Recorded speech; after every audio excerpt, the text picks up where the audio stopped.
The movement for paying reparations has been energised by a new group of activists, the Heirs of Slavery. Some British descendants who have profited from the transatlantic slave trade over the years have got together to campaign for reparative justice. So on this show, we will find out how that is possible. But Professor Emeritus Catherine Hall will tell us why it is necessary. Have a listen, have a look. In 1833, when slavery was abolished in the British Caribbean and in Mauritius and the Cape, £20 million was paid in compensation to the slave owners because they were seen as having lost what was called their property, the enslaved men and women who they had bought or who had been born in captivity on their estates. And of that £20 million, which was paid out of taxpayers' money, nearly 10 million stayed in Britain. So there were a very substantial number of slave owners in Britain who made substantial claims on that money and therefore had a large cash influx at that time. So reparations have been paid for the transatlantic slave trade, but to the owners of enslaved people. This show is not about that. So I would love your comments, your questions for our panel, because we're going to talk about how do you make up for a horrific period of time in history?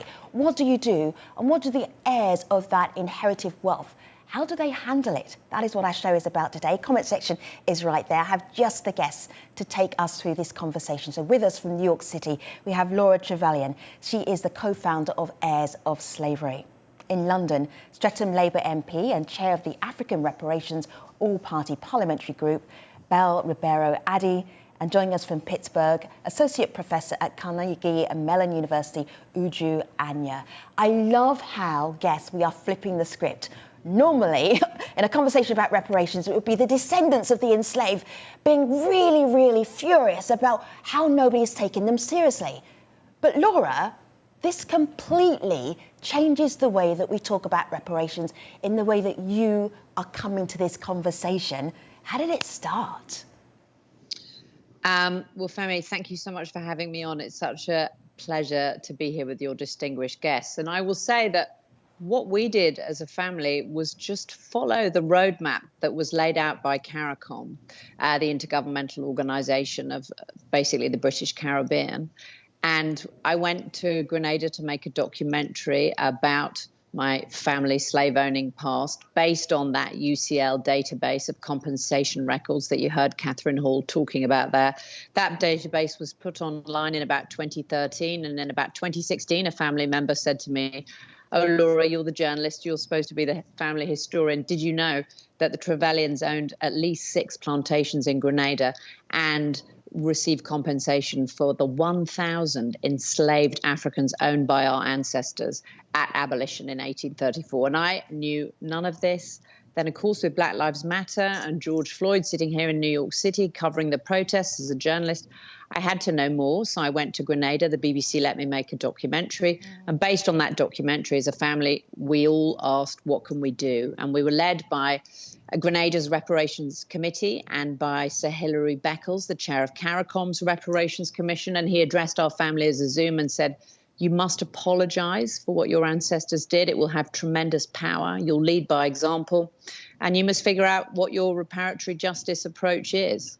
And in our case, it was to donate at the moment about £110,000 to education projects in Grenada. But I will say that we were led by the Caribbean. And now I look at the incredible work that Belle, has been doing for some time in the Commons. But now she's holding all these all-party parliamentary groups. There's momentum in Britain. And our hope as heirs of slavery is that Britain's government will engage in negotiations with CARICOM on the basis of its 10-point reparations plan, which has existed since 2014. Belle, you just came out of a meeting. Tell us about the meeting.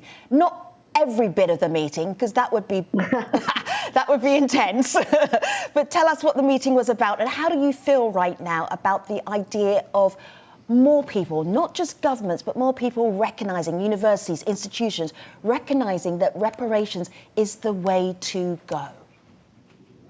Well, the meeting I've just come out of was called the Legal Case for Reparations, and it was organised in partnership with my all-party parliamentary group for African Reparations, and Lead Day.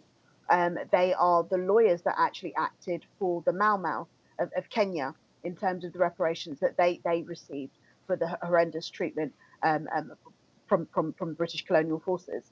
Now, I think it's amazing that we're seeing all of this activity right now, all of this action.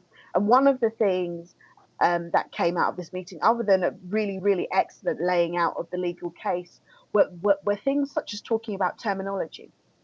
So we refer to slaves quite a lot of the time, but people are asking for us to refer to those that were enslaved as trafficked Africans.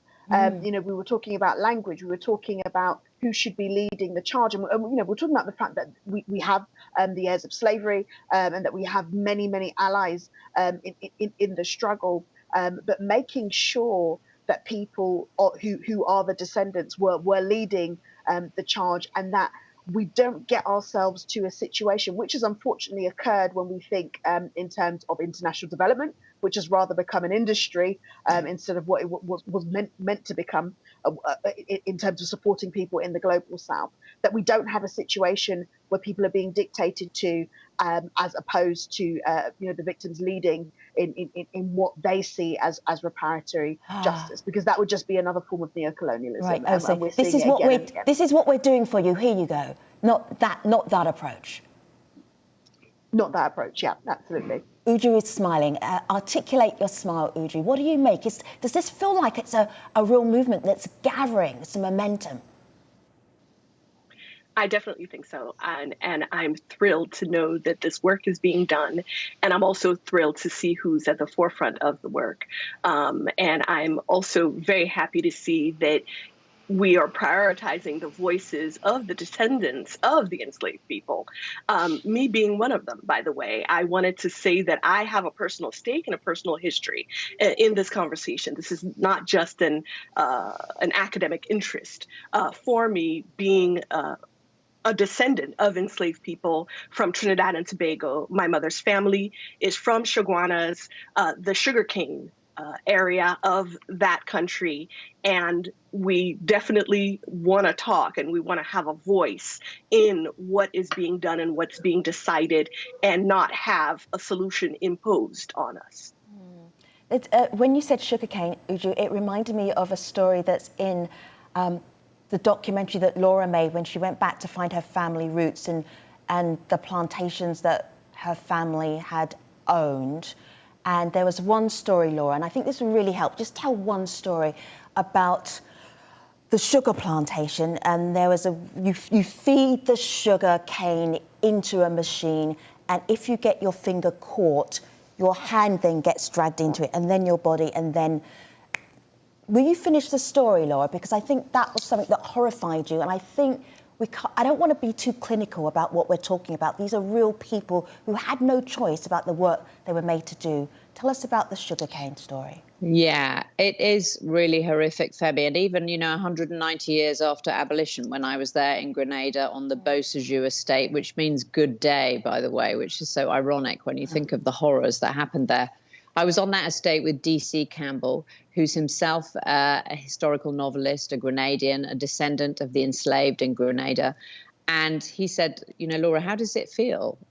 Both of us here, you a descendant of enslavers and me a descendant of the enslaved. And I looked at him in horror. And DC said, Laura, this is how the healing begins. But before the healing begins, let me tell you, he told me about the horror. And we were there on this sugarcane plantation at the top of the house, at the top of the slopes, in the master's house, the slave master's house, looking down at where the enslaved would have labored. And we could see some ruined buildings. And DC said, you have to understand that this was all about economics. It was all about production. And when the enslaved were feeding the sugarcane into these machines, which is how it got crushed and eventually turned into sugar, if at any moment a hand was caught in that machinery, rather than stop production, what would happen is that someone would be standing there with the machete and would cut off the hand of the enslaved person. And I recoiled in horror to think that this was something that my ancestors had participated in, and of the injury and the death which would have resulted. But we can't shy away from this horrific system and the legacy that it has today, which is why I know that it's hard to talk about, but it's necessary. Uju, go ahead. I also want to talk about the timeline, right? Because when someone says something like 140 years, it seems like so long ago that this was happening and this was a reality. So if you want to take a look at, I posted a little while ago on Twitter about the fact that my grandfather, as in my mother's father, was born in 1878, only 40 years post-abolition in Trinidad. So my grandfather was contemporaries with people who had been formerly enslaved. And my grandfather has 2 living children right now. So I have 2 aunts, as in my mother's sisters, whose father was a contemporary of the formerly enslaved. So me as a 46-year-old, I'm only 2 or 3 generations, depending on how you count it, away from slavery in Trinidad and Tobago. I also asked for people, African Americans here in the United States, some Black British people, to talk about, well, how far away are you from slavery? Yeah. And I didn't get anything past about 4 generations. So I want us to think about this is very, very close history for many, many of us. And it's not this distant, centuries long ago incident or phenomenon. Because often... Absolutely. Yeah, I was going to say one of the things that Yes, keeps Belle. happening Yeah. in terms of when I speak about it in the UK is people constantly coming at me in an abusive way, other than saying things like, we've paid reparations enough as it is. What about all the aid we've paid to this country? One of them is that it's so far away. Why should we be apologizing for something that happened so long ago? And just as you've said, it not only is the money very present, the wealth that was gained very, very present in our society today. In fact, that loan that we talked about, we only finished paying it off, the UK, in 2015. That means people like myself, Well, that's descendants. so shocking. I have paid only tax for descendants of people who enslaved people. So I've Absolutely. paid tax money on that. So some of my tax money has gone to paying off the debt of people who stole people from another place. That's like mind-blowing. I want to bring up another voice into our conversation, just to move us on a little bit, because we know why we're talking about this issue, but not how then do we approach it. And earlier we spoke to Greg Marcel Dixon. He's a teacher, and he lays it out very clearly about what he feels about reparations. Here he is, and then, Laura, can you help us understand what heirs of slavery are going to do in a practical way? Here's Greg, first of all. The steps that America should take to do reparations for Black Americans who are descendants of American slaves, freedmen, is what they have done for other groups that this federal government has wronged, from Native Americans, those exposed to radiation, intern Japanese Americans, and the list continues. They need to pay us what we are owed. In those groups, some of the people who went through the wrong were dead, but their descendants received the payment. The standard should be the same for Black Americans.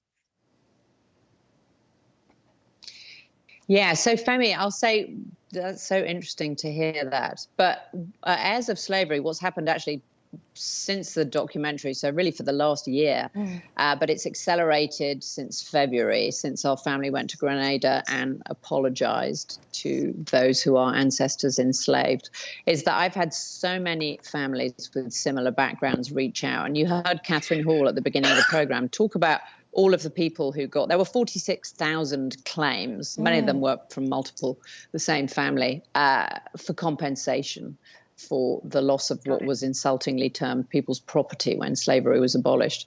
And I would say I have had upwards of 35 probably families reach out to me who want to work. Either they want to research their own history a bit more and they want to know how to do it. They know they're in the compensation records, but they want to know more. or they want to take it further. They want to apologize. They want to reach out to the Reparations Committee in the relevant Caribbean island. And I've had really some big names from in slavery in the British Caribbean, on Jamaica, Barbados, reach out to me. And so I'm working with them and advising them as to what they could do, talking to the reparations committees in the different countries, connecting people. So there's a lot of just practical work there. And I think to Belle's point Wonderful. about all the momentum so there is, fantastic to hear. That is fantastic to hear, and I'm excited about that. And I'm also thrilled with what I saw on the website, the Heirs of Slavery website, on the section about repair, right? Which is the most important, which is what are people doing financially? What are people doing with the money that was made off of the ancestors or of the descendants of the enslaved people, their ancestors. So, and one thing that I didn't see, I saw scholarship programs, I saw community centers, I saw domestic abuse support, things like that, which are fabulous. I did not see real estate, land. The greatest source of wealth for the descendants of the captors and the enslavers has been property. Land, real estate.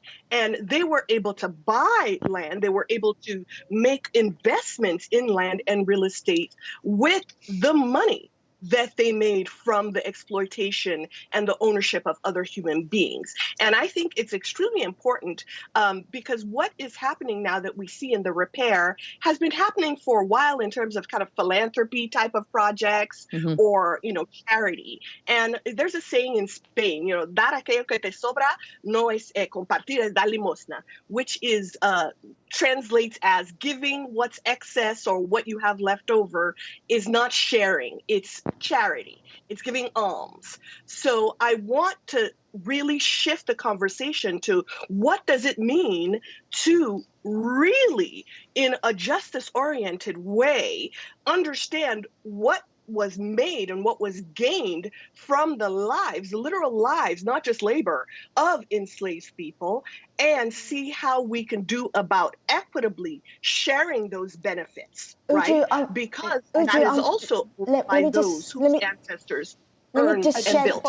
Uju, let me just share that with Belle, because I'm wondering if that level of thinking, how do we do this in an equitable manner, goes maybe not to descendants groups, but maybe to governments, right? It goes beyond that, I would say, because the first thing we have to do is recognize that there is no amount of money that could ever fully recompense for the utter horror that was the trafficking of African peoples in the transatlantic slave trade. We need to understand that.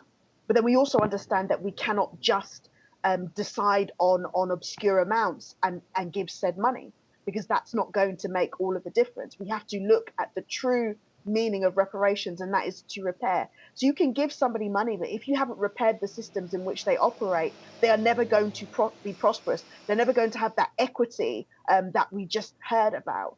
So it has to be on all of these levels. So yes, we're talking about institutional racism. We're talking about environmental reparations, educational reparations. We're talking about ending this cycle of age. That extra. You just talked about that's looked at as charity rather than compensation, and making sure that people have that sustainable development. Because we have to remember that these countries were deliberately underdeveloped. The advancement of peoples were deliberately underdeveloped. It's not that we didn't have civilizations in Africa before people were taken as slaves.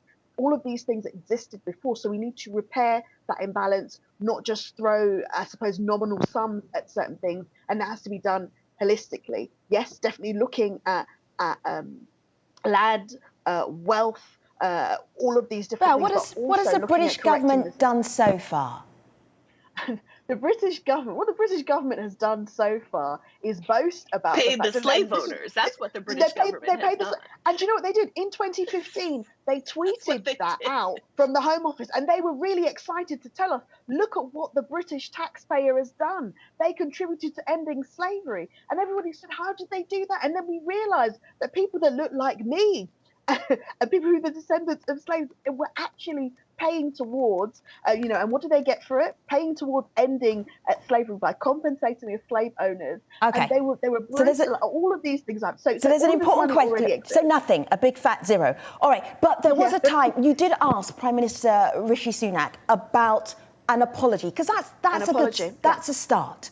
I'm going to ask Laura about how you put together an apology, but Belle, when you asked the British Prime Minister for an apology, I'm just going to show that little clip so we can see what the response was. Let's have a look.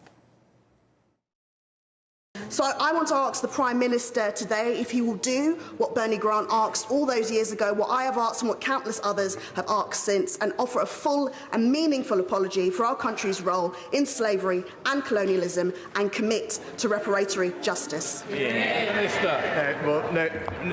Mr. Speaker. What I think our focus should now be on doing is, of course, understanding our history in all its parts, not running away from it, but right now making sure that we have a society which is inclusive and tolerant of people from all backgrounds. That's something that we on this House, our side of the House, are committed to doing and will continue to deliver. But trying to unpick our history is not the right way forward, and is not something that we will focus our energies on. Laura, that just makes me sigh. Somebody should really give that man some tap shoes, because he's an expert side. I don't know about that. Look, Laura, let me. But he rolled back. He didn't even offer the same platitudes that we have heard from previous heads of state, where they're like deep sorrow or regret or anything like that. He just said no. Let me show our viewers how the Trevelyan family got together and said, this is how we're sorry for what our descendants did. Have a look here on my laptop. This happened in February. This is really impressive. This is you, Laura, your family, setting an example, saying this is how we can be accountable. This is a way forward. This is how we have a difficult conversation.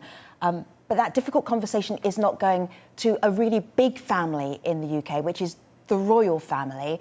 And I want to bring in a thought here, and this is from one of our contributors, Dobrin Omad, who's very specific about the royal family gaining from the transatlantic slave trade and what they need to do now, today. Have a listen, have a look. Both the monarchy and the government of the United Kingdom must answer the call of Caribbean governments and Caribbean people that they A, acknowledge, and B, apologize for the roles they played in the trafficking, the enslavement, and colonization of African peoples and their descendants. They must also respond to the invitation of Caribbean governments that they enter negotiations for a social and economic reparatory justice package designed to repair the damage of the crimes against humanity that they committed. Oh, Laura, so much conversation happening on YouTube right now. It's not just the Caribbean countries that deserve an apology. Woody, 10 UK, we have to make amends. The idea that Rishi Sunak, who's of Indian descent, making an apology when he comes from, or his descendants come from a country that was also colonised, was a little bit tricky for him to do. So that probably is where the tap dancing is going on. Laura, do you think the British royal family is ready to have this conversation about the enslaved people and how wealthy they are because of it? Certainly, maybe the beginning of the conversation, yes. I mean, if you look at what, when he was Prince of Wales, the now King said, when he was at the Commonwealth Heads of Government Summit in Kigali last year, he said this conversation about slavery and Britain's historic links to it is one whose time has come. He also said that he was working to deepen his own understanding of the painful impact and legacy of slavery. Okay. So I know that those words may not sound revolutionary, but for the royal family, certainly that was not something the Queen could say. No. And now we know as king, the royal family's confirmed to The Guardian that the king is supporting academic research into the royal family's links to enslavement. Right. So then what does he do when he finds out, the well-documented fact that there are links? So Laura, the research Belle, has been done, Uju, by the way. we have so much more to talk about, but we will do that on another episode. But for today, I thank you very much for being guests on the stream. Thank you, viewers, for your input as well. Take care, everybody. See you next time.